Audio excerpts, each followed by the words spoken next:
Meanwhile, a police case has been registered against Congress's Rahul Gandhi following a complaint by the BJP holding him responsible for injuries to two MPs of the party, Pratap Sarangi and Mukesh Rajput. Remember, they sustained head injuries during protests from Treasury and opposition benches outside Parliament. Both leaders are currently in hospital. Rahul Gandhi has been accused under various sections of the Bharatiya Nyay Sanhita after a complaint was filed by BJP MPs Anurag Thakur, Bansuri Swaraj, amongst others. Mehendi Garg is joining us for more on this story. Mehendi, BJP continuing to target Rahul Gandhi. In fact, now a case has also been lodged against him.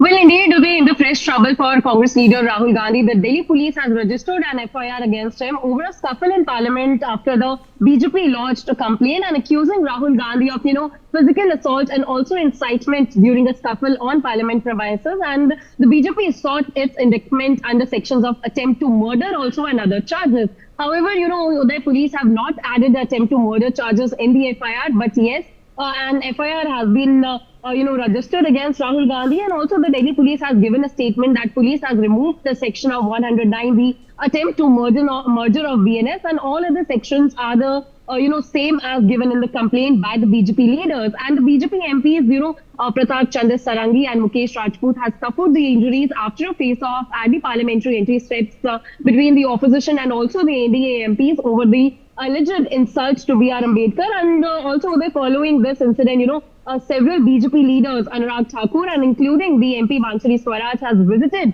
the Parliament Street police station and filed a complaint against Rahul Gandhi. And according to the reports also, Anurag Thakur has demanded a thorough investigation on this matter, and FIR under sections 109, attempt to murder, that has been removed by the Delhi police, including other charges, 115, that is voluntary causing hurt, 117, voluntary causing grievous hurt, 125, act of, endangering life of personal safety of others, 131, use of criminal force, also Act 351, criminal intimidation, and lastly 35, common intention of the BNS in the matter has been mentioned in the FIR. And also the Congress has strongly rejected the claim alleging that the BJP MPs has pushed party chief Mallikarjun Kharge and physically manhandled the leader of the opposition in the Lok Sabha, Rahul Gandhi. So these are the latest that we are tracking right now in this update. Yes, Adil.